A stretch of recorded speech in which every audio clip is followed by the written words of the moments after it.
बिस्मिल्लाहिर्रहमानिर्रहीम। छत पर बने कमरे में मेरी पागल नंद रहती थी। मेरा शौहर उसका बहुत ख्याल रखता था और मुझे भी कहता कि इसे कभी नाराज नहीं करना। वो कमरे में बैठी बस खिलौनों के साथ खेलती रहती थी। एक दिन वो मुझे हाथ से पकड़कर अपने कमरे में ले गई और बोली, आज मेरे गुड्डे की शादी है और आप इसकी दुल्हन हो। यूं वो मेरे सर पर लाल रंग का दुपट्टा डालकर बाहर चली गई और बाहर से दरवाजा बंद कर दिया। मैं उसकी बचकाना हरकत पर हंस पड़ी। अभी मुझे वहां बैठे थोड़ी ही देर गुजरी थी कि जान निकल गई।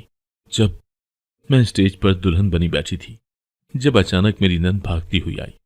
उसने कोक का गिलास मेरे चेहरे पर उंडेल दिया और साथ ही आइसक्रीम भी मेरे लहंगे पर गिरा दी। मैं तो ये सब देखकर ही दंग रह गई थी। मैं एक झटके से उठी और अपनी नंद का हाथ पकड़कर उसके मुंह पर कस के थप्पड़ दे मारा था। सब हाजरीन उठ बैठे थे। मेरा शौहर गुस्से से बोला, दुआ, तुमने ये क्या किया? तुम जानती हो क्या, मैं तुम्हारी इस हरकत के लिए तुम्हें अभी तलाक भी दे सकता हूं। तलाक का लफ्ज सुनते ही मेरा दिल बैठ सा गया था। मेरे वालिदैन बहुत घबराए हुए थे। वो जल्दी से आगे बढ़े और बोले, दुआ, माफी मांगो अहमद से, जल्दी करो। अहमद बोला, मुझसे माफी ना मांगे, बल्कि सबके सामने हाथ जोड़कर मेरी बहन निमरा से माफी मांगे, नहीं तो मैं गुस्से में कुछ गलत कर बैठूंगा। मेरे वालिदैन मुझ पर दबाव डाल रहे थे कि जल्दी से माफी मांगो। मैं बोली, गलती मेरी नहीं थी, बल्कि निमरा ने गलती की है। अहमद मेरी बात सुनकर बोला, ये तो अपनी गलती मानने को ही तैयार नहीं है। हमने इस किस्म की खुदसर और बदतमीज लड़की को अपने घर लेकर नहीं जाना। मैं जल्दी से आगे बढ़ी और निमरा के सामने हाथ जोड़ दिए और बोली, मुझे माफ कर दें। वो गुस्से से मुंह फेर कर चली गई। मेरे सारे रिश्तेदार हमें देखकर हंस रहे थे। उनकी आंखों में तंज ही तंज था। मैं शर्म से पानी पानी हो रही थी। मैं स्टेज पर सर झुकाकर बैठ गई। कई लोगों की बातें मेरा दिल छलनी कर रही थी। मेरी सगी फुप्पो बोली, अपने से ऊंचे घराने में शादी करने का यही अंजाम होता है। सारी जिंदगी ससुराल वालों से दबकर ही रहना पड़ता है। मेरी आंखों से आंसू बहने लगे थे। हम लोग हैसियत में कम थे। अब्बू कपड़े की दुकान पर मुलाजिम की हैसियत से काम करते थे। कोई भाई तो था नहीं। खानदान वालों को पता था कि इस घर से जहेज मिलने वाला नहीं, इसीलिए सबने आपस ही आपस में रिश्ते तय कर लिए और हमें किसी ने पूछा भी नहीं। मेरी अम्मी ने जगह जगह रिश्ते वालियों से कह रखा था, लेकिन जो भी आता हमारी हैसियत देखकर इनकार कर जाता। मेरे साथ की लड़कियों के दो दो बच्चे भी हो गए थे। एक दिन यूं ही मेरे लिए अहमद का रिश्ता आ गया और उन्होंने हथेली पर सरसों जमा ली कि हमें दुआ बहुत पसंद आई है, बस शादी की तारीख दें। हम माँ बेटी बहुत खुश थीं कि मुझे मेरे सब्र का फल मिल गया है। जब इस रिश्ते के मुतालिक हमारे रिश्तेदारों को पता चला तो वो जलकर कबाब हो गए। कभी कोई खाला हमारे घर आती तो कभी कोई फुप्पो। उन सब का यही सवाल होता था कि इतना अच्छा रिश्ता कैसे मिल गया तुम लोगों को। रिश्तेदारों को यूं जलता देखकर मेरे दिल को बहुत सुकून मिलता था। और आज ये जो ड्रामा हो गया था, मेरी सारी खुशी धरी की धरी रह गई थी। जिन लोगों की आंखों में कभी मेरे लिए रश्क हुआ करता था, आज तंज था, हंसी थी, मजाक था। रुखसती का शोर उठा तो मुझे भी मजबूरन उठना पड़ा। मैं अम्मी के गले लगी तो जब्त के सारे बंधन टूट गए। मैं रो रो कर हलकान हो चुकी थी। मेरा सारा मेकअप भी बह गया था। लोग तरह तरह की बातें करने लगे तो अब्बू ने मेरे सर पर हाथ रख दिया और बोले, बेटी चलो, अब तो निकाह हो गया है तुम्हारा, हम चाहकर भी कुछ नहीं कर सकते। अगर ये निकाह ना हुआ होता तो शायद मैं कुछ करने की पोजीशन में भी होता। मैं रुखसत होकर अहमद के घर आ गई थी। उस अहमद के घर जिसने मेरा जरा सा भी मान नहीं रखा था। उसने मुझे रुसवा कर दिया था। थोड़ी देर ही गुजरी थी कि दरवाजे पर दस्तक देकर अहमद कमरे के अंदर दाखिल हो गया था। वो मुझे ससकता देखकर जल्दी से मेरे पास आकर बैठ गया और बोला, दुआ, क्यों रो रही हो? आज की रात तो खुशी की रात है, तुम अपना दिल छोटा क्यों कर रही हो? मैं चुप रही तो अहमद ने मेरा घूंघट पलट दिया और मेरे आंसू पोंछ डाले। अहमद बोला, दुआ, मुझे मालूम है कि आज जो कुछ भी हुआ वो बहुत गलत हुआ। यकीनन तुम्हारा मान भी टूटा होगा और दिल भी दुखी हुआ होगा। तुम्हें मालूम नहीं है शायद कि मेरी बहन निमरा दीवानी है। वो लोगों से तंग होती है, इसीलिए हमने उसके लिए छत पर ही कमरे का इंतजाम किया हुआ है। वो दिखने में तो बड़ी लगती है, मगर उसकी उम्र 6-7 साल के बीच ही रुक गई है। वो तो लोगों से खार खाती है और सारा दिन बैठकर अपने खिलौनों से खेलती है। मैंने अम्मी से कहा भी था कि हम निमरा को शादी की तकरीबात में शामिल नहीं करेंगे, मगर अम्मी की ममता बीच में आ गई थी। वो बोली कि अगर तुम शादी में मेरी बेटी को शामिल होने की इजाजत नहीं दोगे तो मैं भी शादी में शामिल नहीं होंगी। अब मैं और क्या कर सकता था? तुम खुद ही मुझे बताओ। अब्बू का साया सर पर सलामत होता तो भी इतनी परेशानी की बात नहीं थी। वो खुद ही अम्मी को समझा लेते। मगर अब्बू के इंतकाल के बाद मुझे ही इन औरतों का सहारा बनना है और इनको अपना सहारा बनाना है। हम सब निम्रा से बहुत प्यार करते हैं। घर में इसको बहुत प्यार और मान दिया जाता है। जब उसने आज देखा कि सब लोग तुम्हारे आगे पीछे फिर रहे हैं और उसका प्यार करने वाला भाई और अम्मी भी तुम्हारे साथ बैठे हैं, तो वो जलन का शिकार हो गई। इसीलिए उसने गुस्से में ये कदम उठा लिया। वो तुम्हें जज करने के लिए तुम पर वो सब कुछ गिरा कर गई थी। तुम जानती हो कि हम दोनों घरानों में जमीन और आसमान का फर्क है, लेकिन फिर भी मेरी तुमसे शादी हो गई। वजह यही है कि अम्मी चाहती थी कि खुद से कम घराने से बहू लेकर आए, क्योंकि उन्हें शक था कि अगर किसी हमपल्ला लड़की को बहू बनाकर ले आई तो हो सकता है कि वो दुआ का ख्याल ही ना रखे। अम्मी ने जब मुझसे तुम्हारे रिश्ते की बात की थी तो मैं तो तुम्हारी तस्वीर देखकर ही दीवाना हो गया था। मैंने अम्मी से कह दिया कि मैंने हर हाल में इसी लड़की से शादी करनी है। अम्मी भी मान गई और बोली, अहमद, अपनी बहन का एहतराम करना तुम्हारी ही जिम्मेदारी है। मैं कभी ना सुनूं कि तुम्हारी बीवी ने मेरी बेटी को उफ भी की है। कल जब तुमने निकाह के पेपर साइन करते ही मेरी बहन के मुंह पर थप्पड़ दे मारा था तो ये मेरा इम्तिहान था।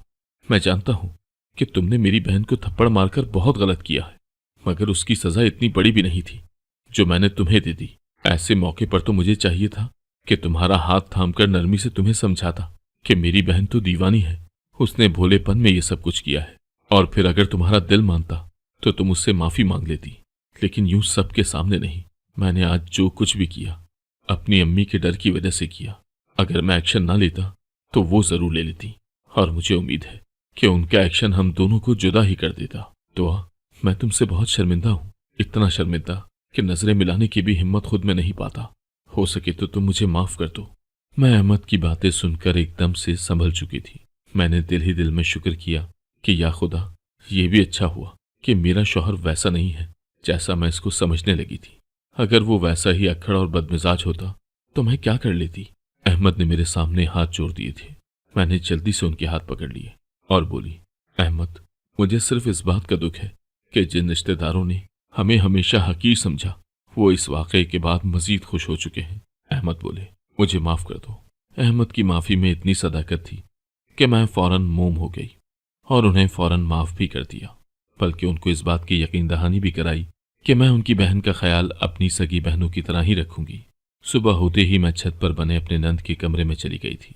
वहां जाकर मुझे इल्म हुआ कि वो तो कल रात वाले सारे वाकये को भूल चुकी है। वो तो अपने खिलौनों के साथ बैठी खेल रही थी। मैंने उससे दोस्ती कर ली थी। थोड़ी देर में उसके साथ खेली और फिर बाहर आ गई। जब मैं बाहर निकली तो मेरी सास और शौहर बेइंतहा खुश थे। मैं समझ गई थी कि अगर मैं अपने ससुराल में इज्जत चाहती हूँ तो मुझे इस पगली के साथ ताल्लुकात इस्तेवार करने पड़ेंगे।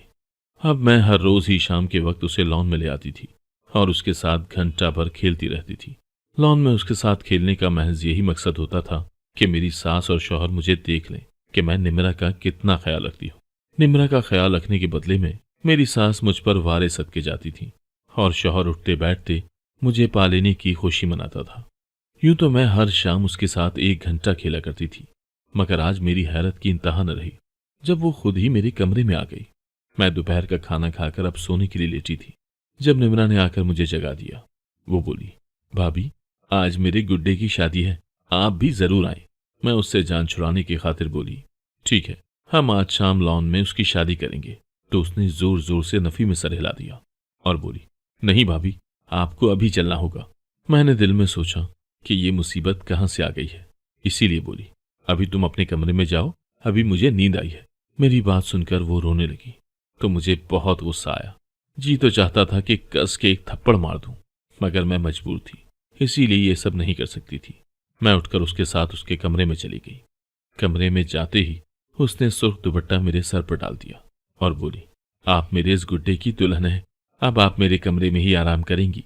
इतना कहकर वो मुझे और गुड्डे को छोड़कर बाहर चली गई और जाते हुए उसने बाहर से कुंडी भी लगा दी थी। मुझे उसकी मासूमियत पर हंसी आ गई थी। मैं बोली, ये तो अच्छा हुआ, खुद ही मुझे आराम करने का मौका फराहम करके चली गई। मैंने सुर्ख दुपट्टा उतार दिया और उसके बेड पर ही लेट गई। मैंने आंखें मूंदी हुई थी, मगर मुझे कुछ अजीब सा एहसास हो रहा था। मैंने एक झटके से आंखें खोल दी। सामने देखा तो वो गुड्डा मेरा। मारे दहशत के मैं बेहोश हो गई थी। जब आंख खुली तो खुद को अस्पताल के बेड पर पाया था।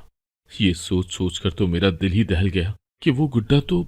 मुझे याद आया, जब मैं 17 साल की थी तो मैं कॉलेज में जाने के लिए एक बस में सफ़र किया करती थी। मैं हर रोज़ बस स्टैंड पर जाकर खड़ी हो जाती थी, क्योंकि इस तरह किराया कम पड़ता था। मैंने नोटिस किया था कि हर रोज़ एक सफ़ेद गाड़ी बस स्टैंड पर आकर खड़ी हो जाती है, और जब तक मैं बस में सवार नहीं हो जाती वो वहीं पर खड़ी रहती है। मैंने खिड़की से देखा, मेरे बस में बैठने के साथ ही वो गाड़ी भी स्टार्ट हो जाया करती थी।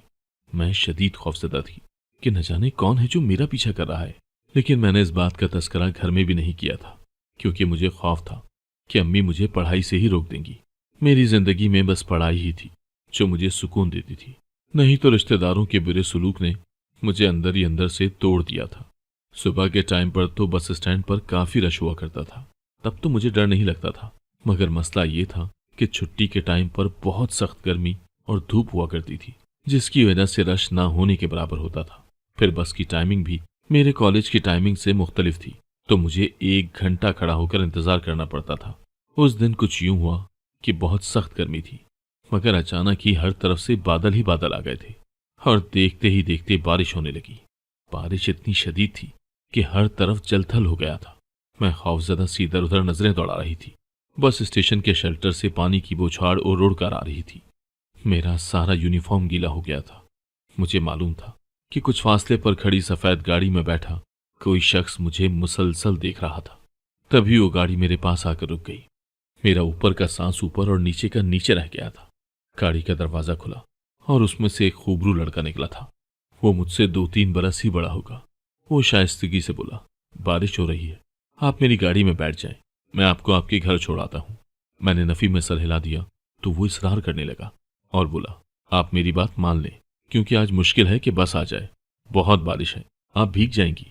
मैंने फिर से नफ़ी में सर हिला दिया तो वो बोला, आप परेशान ना हो, मैं आपको बाहिफाजत आपके घर छोड़ कर आऊंगा। मैं गुस्से से बोली, आपको एक बार की बात समझ में नहीं आती क्या? मैं नहीं जाना चाहती आपके साथ। उस लड़के ने आगे बढ़कर मेरा हाथ थाम लिया। उसकी ये हरकत मेरी बर्दाश्त से बाहर थी। मैंने उसके मुंह पर थप्पड़ दे मारा था। मैंने जैसे ही थप्पड़ मारा वो गुस्से से मुझे घूरने लगा और बोला, तुमने जो भी किया है बहुत गलत किया है, तुम्हें इसकी बहुत भारी कीमत अदा करनी पड़ेगी। इतना कहकर वो जन से अपनी गाड़ी ले उड़ा था। मैं खौफ से थर थर कांपती रही थी। बस अपने वक्त से 2 घंटे लेट आई थी। एक तो बारिश बहुत तेज थी, फिर दूसरा मुझ पर उस लड़के का खौफ भी तारी था। इसीलिए मैं बीमार पड़ गई और 3 दिन तक बुखार में चलती रही। इस दौरान मैं कॉलेज भी नहीं गई थी। मुझे कॉलेज जाने से वैसे ही बहुत खौफ महसूस होता था कि अगर उस लड़के ने मुझे देख लिया तो न जाने क्या होगा। क्या वो मुझसे बदला लेगा? मैंने तो कॉलेज जाना ही छोड़ दिया था, मगर अम्मी मुझे जबरदस्ती ही कॉलेज भेजने लगी थी। लेकिन अल्लाह का लाख लाख शुक्र कि मुझे वो लड़का दोबारा कभी नजर नहीं आया था। जिंदगी आगे बढ़ती गई, यहां तक कि मैं उस लड़के को भूल ही गई और उसकी शक्ल भी भूल गई थी। शायद इसीलिए जब वो मेरा दूल्हा बनकर सामने आया तो मैं उसे पहचान ही नहीं पाई थी। बस स्टेशन पर खड़ा होने वाला लड़का कोई और नहीं बल्कि अहमद ही था। और आज जब मैं अस्पताल के बेड पर लेटी हुई थी तो मुझे सारी बात याद आ गई थी। आज मेरे साथ जो हुआ था वो भी बहुत गलत हुआ था। मैं जान गई थी कि इस सब के पीछे किसी और का नहीं बल्कि मेरे शौहर अहमद का ही हाथ है। वही मुझसे अपना इंतकाम लेना चाहता था, इसी वजह से उसने मुझसे शादी की। ये सब बातें सोचकर मेरी आंखों से आंसू बहने लगे थे। मेरा दिल बेइंतहा दुखा हुआ था। क्या हम जैसों की जिंदगी में कोई खुशी नहीं है, कोई सुकून नहीं है? चलती उम्र में शादी हुई, बारात पर हंगामा हुआ और अब ये नया दुख। मुझे लगा कि शायद बारात वाले दिन भी जो कुछ हुआ था वो भी अहमद के बदले की एक कड़ी थी। मैं इन्हीं बातों को सोच सोच कर घबरा रही थी। तभी मुझे अहमद मेरे कमरे में दाखिल होता हुआ नजर आया था। उसके चेहरे पर झूठ मूठ की फिक्र नजर आ रही थी। वो मेरे पास आकर बैठ गया और मेरे माथे को प्यार से छू कर बोला, क्या बात है दुआ, तुम्हें अचानक क्या हो गया था? तुमने तो मेरी जान ही निकाल दी। ऑफिस में मुझे जैसे ही पता चला कि तुम्हारी तबीयत खराब है तो मैं सब कुछ छोड़ छाड़ कर भाग आया, मगर डॉक्टर्स ने मुझे तसल्ली दे दी कि खतरे की कोई बात नहीं है। उन्होंने तो तुम्हें डिस्चार्ज भी कर दिया है। तुम चलो मेरे साथ, मैं तुम्हारा घर में बहुत ख्याल रखूंगा। मेरी आंखों से आंसू बहने लगे थे। मैं बोली, हाँ, आज तो आपका काम अधूरा ही रह गया ना। आज तो आप नाकाम हो गए। मुझे फिर से अपने साथ इसीलिए लेकर जाना चाहते हैं कि अधूरा काम मुकम्मल हो जाए। अहमद बोला, तुम ये क्या कह रही हो दुआ? मैं कुछ समझा नहीं। मैं गुस्से से बोली, क्या आप गुड्डे वाले वाकये को नहीं जानते? अहमद ने नफी में सर हिला दिया था। मैं बोली, अहमद, याद है मैं कौन हूं? मैं वही लड़की हूं जिसके खातिर आप बस स्टेशन पर खड़े हुआ करते थे। मैंने एक दिन आपके मुंह पर थप्पड़ मार दिया था और आपने उस थप्पड़ का बदला लेने के लिए मेरे साथ शादी की थी ना? बारात पर भी आपने मुझसे इसीलिए माफी मंगवाई थी, है ना? अहमद की आंखों में अजीब सा तासुर आया था। वो बोला, दुआ, मैंने तुम्हें पहली बार तब देखा था जब मैं अपने कजन को तुम्हारे कॉलेज से पिक करने गया था। मुझे तुम पहली नजर में ही बहुत अच्छी लगी थी, इसीलिए तुम्हारा पीछा किया। तब पता चला कि तुम हर रोज बस स्टेशन पर खड़ी हुआ करती हो। मैं उस वक्त जिस उम्र में था वो बड़ी जुनूनी होती है। मैं तब तुम्हारी एक झलक देखने को तरसा करता था, इसीलिए उधर आकर खड़ा होता था। मैं तुम्हारी हिफाजत के लिए तुमसे दूर गाड़ी खड़ी करके तुम्हारा पहरा दिया करता था। एक दिन बारिश हो रही थी तो सोचा कि तुम्हें घर छोड़ाऊं, लेकिन तुमने इनकार कर दिया, तो मैं जबरदस्ती करने पर उतर आया। तुमने मुझे थप्पड़ मार दिया तो मैं उस थप्पड़ को तुम्हारा हक समझता हूं, और मुझे ये भी इल्म है कि उस वक्त मैं गलती पर था। मुझे तुम्हारे इनकार को समझ लेना चाहिए था, आना का मसला नहीं बनाना चाहिए था। और मुझे इस बात का भी इल्म होना चाहिए था कि औरत के इनकार को भी उतनी ही अहमियत देनी चाहिए जितनी कि एक मर्द के इनकार को। मैं तुमसे थप्पड़ खाकर गया, तभी मुझे अपनी गलती का एहसास हो गया था। इसीलिए उस दिन के बाद तुम्हारे रास्ते में कभी नहीं आया, और फिर मैं अपनी तालीम के सिलसिले में बैरून मुल्क चला गया था।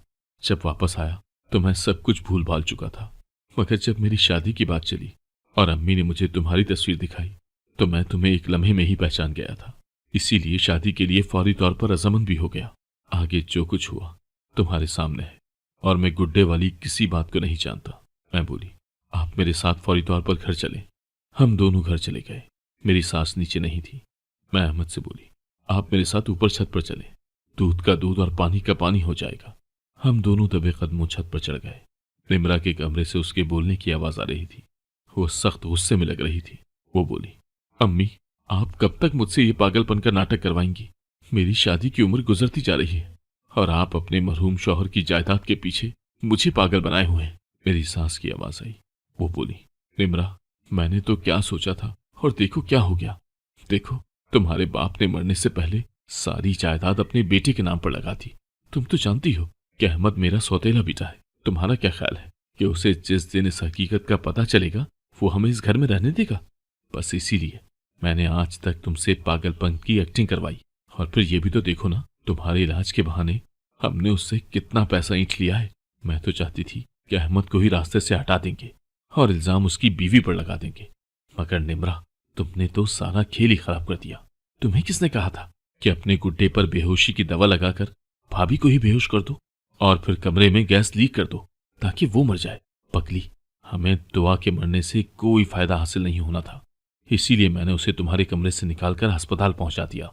और तुम याद रखो, हमने अहमद को खत्म करना है और इल्जाम उसकी बीवी पर लगाना है। मैं और अहमद तो कमरे से आने वाली आवाजें सुनकर बेइंतहा परेशान हो चुके थे, मगर अहमद ने समझदारी दिखाई और फौरन पुलिस को फोन करके बुलवा लिया।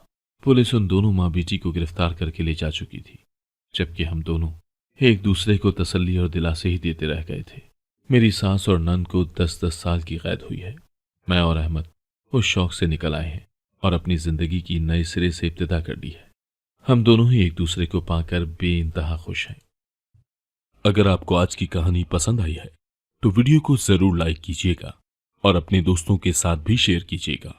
और हाँ, अगर आपने अभी तक हमारा चैनल सब्सक्राइब नहीं किया तो जरूर सब्सक्राइब करें। मिलते हैं कल एक नई और दिलचस्प कहानी के साथ। अल्लाह हाफिज।